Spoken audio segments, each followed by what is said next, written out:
Hello again, it's Mr. RG Stuff here. Now today I wanted to have a look at this sound box. Now this is one of the 18 sound boxes that I got in a job lot late last year, and this interests me for two reasons. One is actually that it rattles, and I suspect it's got a similar, maybe even the same fault as the H&V sound box that Chris from All My 78s has sent me to have a look at. Something that I've noticed, and Chris did mention, is that it does have a bit of a rattle. I mean, definitely shouldn't sound like that. And I want to have a go with this one first and see if I can actually get this one sorted out, because I think that will be good practice before tackling his one. The other reason is that I have this sound box here, and although it looks different, I'm pretty sure it is basically the same sound box. I mean, they both got a sort of plastic front cover that's screwed on with 3 screws.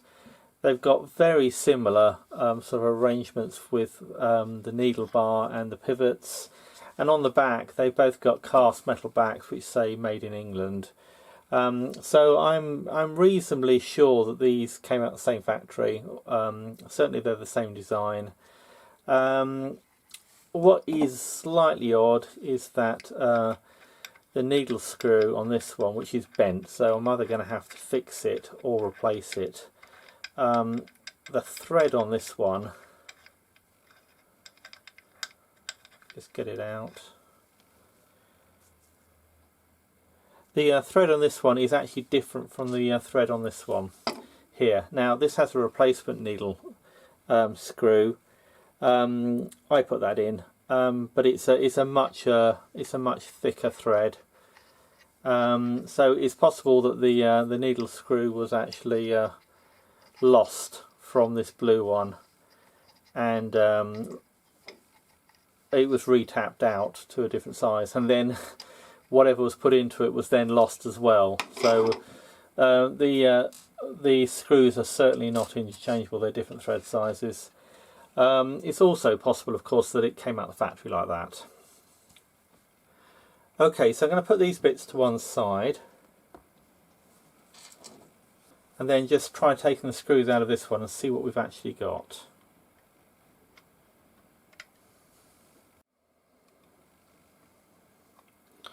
Now, due to the coloured plastic fronts, I'm pretty sure these must be late sound boxes. I'm guessing that these are post Second World War. These are probably 1950s children's gramophone sound boxes, and I've certainly seen other sound boxes with different designs, which I'm sure are or different front covers, I should say, and in different colours, which I'm sure are just the same. So quite what they were fitted to, I really don't know.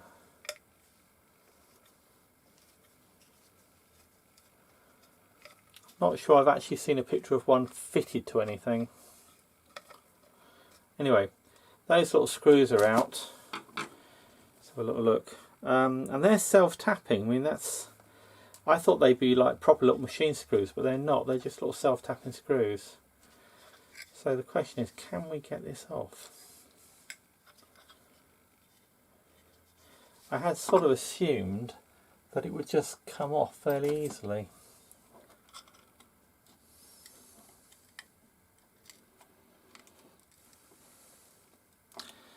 Probably 60-70 years of just gunk holding that on.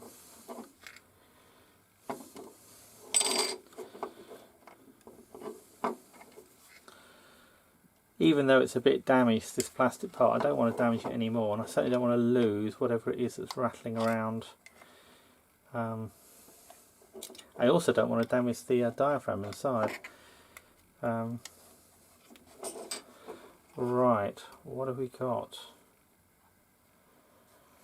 Okay, well there's the front. That's what's inside the back. This is, I don't know what this is. Some sort of quite hard plastic actually. I think that'll probably clean up quite nicely, but it has occurred to me I could probably 3D print a custom one if I wanted to. maybe we'll do that for a bit of fun. And then what's actually happening in here? Now there is a big lump of something kicking around. Oops, nearly lost the screw there.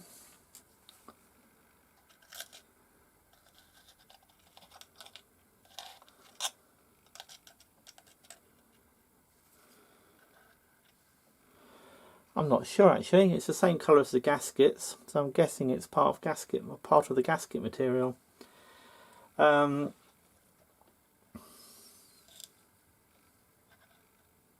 Gaskets are still soft though, and the needle bar is still attached to the diaphragm, but the diaphragm is pretty badly bent about, so it's going to be worth actually breaking this one down and actually having a look and seeing what else can be done to it. I mean, I don't think there's actually very much wrong with it.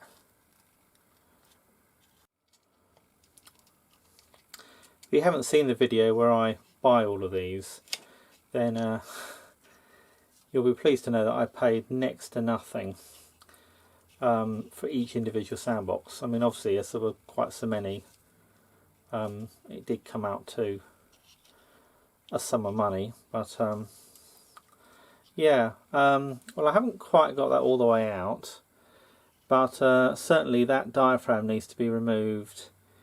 In fact, it is screwed on the back. Maybe we'll just put you in like so. Just remove the little screw from inside. Can we do that? Will that fit? Yeah, so each soundbox cost really quite a small amount of money, and there were some quite valuable ones as well. This is not one of the valuable ones.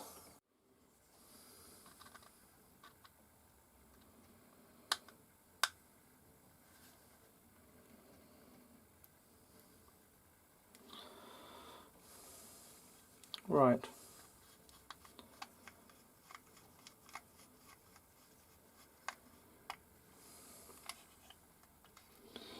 There we go.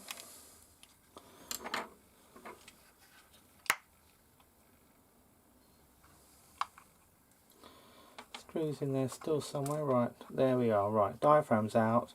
There's the tiny little screw.